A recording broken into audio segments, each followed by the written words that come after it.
তার যারা সহযোগীরা ছিল তাদেরকে গ্রেফতার করা হয়েছে, সেই রকম একটা সময়ে হাসিনার এই মানে উস্কানিমূলক বক্তব্য দিতে আসাটা অনেক বেশি দেশকে অস্থির করে দিয়েছে। তাই আওয়ামী লীগ প্রশ্নে, শেখ পরিবার প্রশ্নে, শেখ হাসিনা প্রশ্নে একটা ঐক্যমত আমাদের ফিউচারের জন্য খুব জরুরি, যে আসলে কি করব, তাকে নিষিদ্ধ করে দিব, বিচার করব। উপদেষ্টা নাহিদ ইসলামও কিন্তু এমনটি বলেছে যে পলাতক হাসিনা আশ্রিত অবস্থায় রাজনৈতিক কর্মকাণ্ডে অংশ নিলে দায় নিতে হবে ভারতকে। ভারতকে দায় নেবে ভারতের দেশ সম্প্রতিক রিপোর্ট। একটা বিরতি নিচ্ছি, সাথেই থাকুন।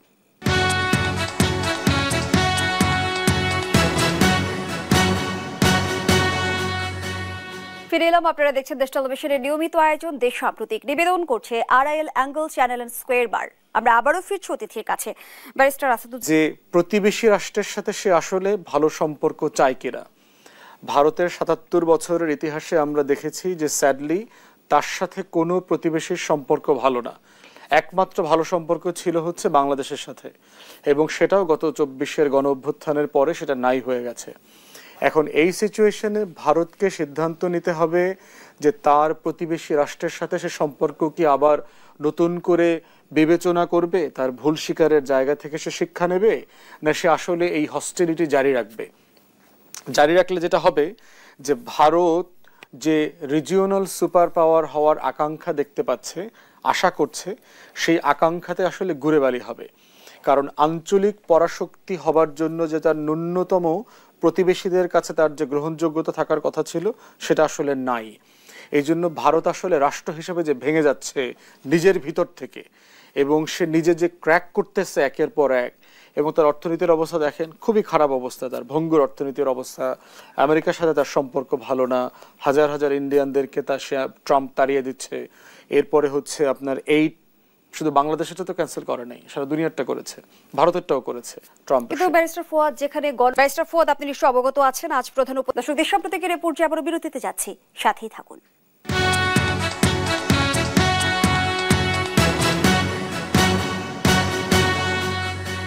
আবার আমন্ত্রণ, আপনারা দেখছেন দেশ টেলিভিশনের নিয়মিত আয়োজন দেশ সাম্প্রতিক। নিবেদন করছে RIL angle channel and square বার। আমরা আবারও ফিরছি অতিথির কাছে। ব্যারিস্টার ফুয়াদ, জনপ্রশাসনটাকে আমরা রিপাবলিক করতে চাই, জনগণের রাষ্ট্র বানাতে চাই। তাহলে জনগণের রাষ্ট্র বানাতে হলে আপনাকে দেখতে হবে যে আপনার রাষ্ট্রের সভরেন্টি, সিকিউরিটির সমস্যা কোথায়। আমরা যখন 4টা প্রভিন্সের কথা বলি, অথবা আরও বিভাগগুলোকে প্রভিন্স করার একটা দাবি হিস্টোরিক্যালি করেছে জাসদ 70-এর দশকে, যুদ্ধের পরে যখন দল হয় তখন তারা ঐতিহাসিকভাবে তাদের আছে। এবং এখনও দেখবেন বর্তমানে জাসদ যেটা গণতন্ত্র মঞ্চের অংশ আছে, তাদের কিন্তু অফিসিয়াল ম্যান্ডেট আছে, এরকম মানে বক্তব্য আছে যে তারা বাংলাদেশে প্রভিন্সিয়াল গভর্নমেন্ট দেখতে চায়। এটার প্রবলেম হচ্ছে যে আমার দেশ অনেক ছোট, এত ছোট দেশে প্রভিন্স করার কোনো প্রয়োজন আমরা দেখতে পাচ্ছি না। আর আমার দেশের প্রশাসনিক কাঠামো সাজাতে হবে ভারতের মতো একটা রাষ্ট্রকে সাপেক্ষে রেখে।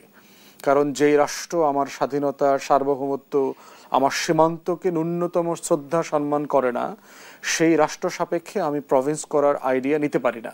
এটা প্র্যাকটিক্যাল না। আমার যেটা দরকার, খুব পাওয়ারফুল সেন্ট্রাল গভর্নমেন্ট দরকার, কিন্তু ইকুয়ালি পাওয়ারফুল ডিসেন্ট্রালাইজ সার্ভিস দরকার। দুইটা জিনিস। একটা রাষ্ট্র কি করে তার নাগরিকদের জায়গা থেকে, একটা হচ্ছে তাকে শাসন করতে হয়। তাকে শাসন করতে কি লাগে? আপনার শাসন করতে টাকা লাগে, শাসন করতে অথরিটি লাগে, এবং এটার বিনিময়ে যারা শাসন করেন তাদেরকে সেবা দিতে হয়। তাহলে আমার কেন্দ্রের একটা শক্তিশালী সরকার লাগবে। সে কি করবে? আমার স্বাধীনতা, আমার সার্বভৌমত্ব, আমার সীমান্ত, আমার জাতীয় স্বার্থ রক্ষা করবে। আর আমার একটা স্থানীয় প্রশাসন থাকবে যে হচ্ছে রেভিনিউ কালেকশন করবে আর হচ্ছে আমার সেবাটা দেবে। এটা হচ্ছে তার কাজ। আমাদের রাষ্ট্রের কাঠামোটা সিরিয়াসলি ওভারহোলিং করা দরকার। যেই মডেলকে সামনে রেখে তারা প্রস্তাবনা করেছেন সেটা আসলে ফ্যাকচুয়াল এবং কারেক্ট না আর কি। আপনি দেখেন আমাদের গ্রামে কি হচ্ছে। একজন গ্রামের নাগরিক তিনি তার ওয়ার্ডের জন্য ভোট দেন, তার ওয়ার্ডের মেম্বার কে হবে, এবং এই ওয়ার্ডের মেম্বারে সে 2টা ভোট দেয়। একটা হচ্ছে পুরুষ মেম্বারের জন্য ভোট দেয়, মহিলা মেম্বারের জন্য ভোট দেয়। 3টা ওয়ার্ড মিলে একজন মহিলা মেম্বার আছে। একই লোক ইউনিয়ন পরিষদের চেয়ারম্যানের জন্য ভোট দেয়। একই লোক উপজেলা পরিষদের চেয়ারম্যান, একজন মহিলা ভাইস চেয়ারম্যান, একজন পুরুষ ভাইস চেয়ারম্যানের জন্য ভোট দেয়। এবং আপনি যদি ইউনিয়ন পরিষদের কার্যাবলী পড়েন, তার ক্ষমতা, এখতিয়ার, সেবার বিষয়গুলো পড়েন, এবং আপনি যদি উপজেলারটা পড়েন, পৌরসভারটা পড়েন, আপনি দেখবেন যে ওভারল্যাপ করছে একজনের সাথে আরেকজন। তাহলে একটা সেবা দেবার জন্য আমি কয়জনকে ভোট দিব? তাহলে আমরা বোধ করছি যে আসলে বাংলাদেশ রাষ্ট্রে এতগুলো স্থানীয় প্রশাসন থাকবার কোনো প্রয়োজন নাই। আপনার ইউনিয়ন থেকে, ওয়ার্ড থেকে শুরু করে জেলা পরিষদ পর্যন্ত এতগুলো ইউনিটের দরকার নাই, একটা সিঙ্গেল ইউনিট দরকার। সেক্ষেত্রে 43টি মন্ত্রণালয় থেকে কমিয়ে 25টি করার সুপারিশ করা হয়েছে, এই বিষয়টাকে আপনি কিভাবে দেখছেন? দেখেন, মন্ত্রণালয় বিষয় না, বিষয় হচ্ছে আপনি যে সার্ভিস ডেলিভারিটা কি করবার জন্য আপনার কয়টা ইউনিট দরকার। এখন সেইখানে আমি তো এখনো সার্ভিসের প্রশ্ন রিজলভ করতে পারি নাই। পৃথিবীতে বহু সার্ভিস ডেলিভারি আছে যেটা লোকাল অ্যাডমিনিস্ট্রেশন করে ফেলে, এটা তার কাজ শুধুমাত্র। এটার জন্য আপনার মন্ত্রণালয় লাগে না, এটার জন্য ডাইরেক্টরেট লাগে না। যেমন ধরেন এক্সাম্পল দেই, আপনার যে একটা পার্ক আছে, ধরেন একটা প্রত্যন্ত অঞ্চলে একটা খেলার মাঠ আছে সরকারি, এটাকে মেনটেন করবার জন্য একজন মন্ত্রীর দরকার আছে? সারা বাংলাদেশে যত মাঠ আছে খেলার মাঠ, এটা মেনটেন করবার জন্য তো মন্ত্রীর দরকার নাই। এটার জন্য আপনার লোকাল অ্যাডমিনিস্ট্রেশনে গুড এনাফ এটা ডিল করবার জন্য। আপনার ধরেন আমাদের বিভিন্ন অঞ্চলে ধরেন জাহাঙ্গীরনগরে শীতের পাখি আসে, এই শীতের পাখি রক্ষা করবার জন্য কি আমার একজন মন্ত্রীর দরকার আছে? সারা দেশে দরকার নাই। অতএব আমি কি ধরনের সেবা কিভাবে দেব, এটা হচ্ছে একটা অ্যাডমিনিস্ট্রেটিভ ফয়সালা করার ব্যাপার। আমাদের অনেক সেবা আছে যে সেবাগুলোর সাথে আসলে কোনো মন্ত্রণালয়ের কোনো সম্পর্ক নাই, কোনো প্রয়োজন নাই। এইটা লোকাল অ্যাডমিনিস্ট্রেশন। সমন্বয়হীনতাই কি আমাদের মূল সমস্যা? কাঠামোগত প্রবলেম আছে, আমরা কাঠামোকে ডিফাইন করতে পারছি না, কোন কাঠামোর কি কাজ সেটা ঠিক করতে পারছি না। আপনি যদি আইন পড়েন, পৌরসভার চেয়ারম্যানেরও যা কাজ, উপজেলা চেয়ারম্যানেরও একই কাজ, ইউনিয়ন পরিষদের চেয়ারম্যানেরও একই কাজ, সিটি কর্পোরেশন একই কাজ করে, তাহলে আপনার আসলে কাজটা কি? তাহলে এমপির আবার কাজ কি? তাহলে এই যে রাষ্ট্র কাঠামোটা তৈরি করেছে, এই রাষ্ট্র কাঠামোর ভিতরে প্রচুর ইনকনসিস্টেন্সি আছে। আপনি দেখেন আমার সংবিধানে বলে দেওয়া আছে যে সকল ইউনিটের মধ্যে নির্বাচিত প্রতিনিধিরা শাসন করবেন। এখন উপজেলা পরিষদ নির্বাচিত হলে পরে টিএনও তার বস, ধরেন টিএনওর বস হচ্ছে উপজেলা চেয়ারম্যান।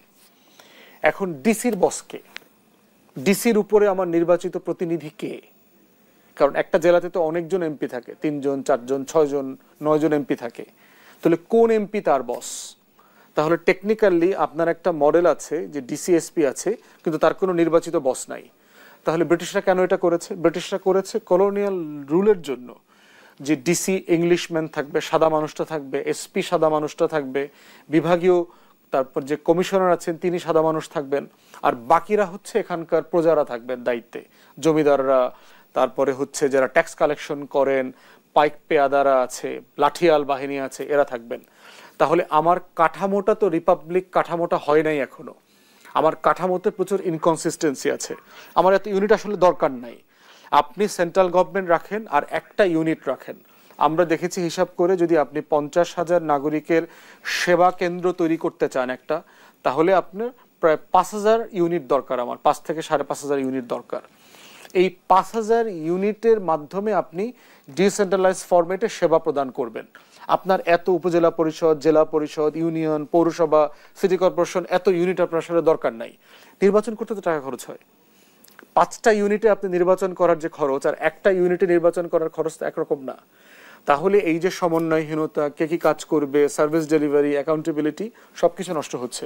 তাই এই প্রস্তাবনাগুলো আসলে রিয়েলিস্টিক না, এগুলো এখনো এক্সিস্টিং কলোনিয়াল ফ্রেমওয়ার্ক যেটা আছে এটাকে ধরে রেখে একটু কাটপেস্ট করা, এখান থেকে টেবিলটা বিচার ওইখানে বিভাগের নেওয়া। সংস্কার কমিশনের একটি সুপারিশ নিয়ে আপনার মতামত জানতে চাই। বিচার বিভাগকে স্বাধীন করার জন্য বিসিএস পরীক্ষার মতো অ্যাটর্নি সার্ভিস নিয়োগের সুপারিশ করেছে কমিশন। আপনি নিজে একজন আইন অঙ্গনের মানুষ, এই সুপারিশ বাস্তবায়নের মধ্য দিয়ে আসলে বিচার বিভাগের স্বাধীনতা কিভাবে নিশ্চিত করা সম্ভব, আপনার পর্যবেক্ষণ? আমাদের দলের পক্ষ থেকে এবি পার্টি গত বছর অক্টোবর মাসে আমরা কম্প্রিহেন্সিভ জুডিশিয়াল রিফর্ম, বিচারিক সংস্কারের জন্য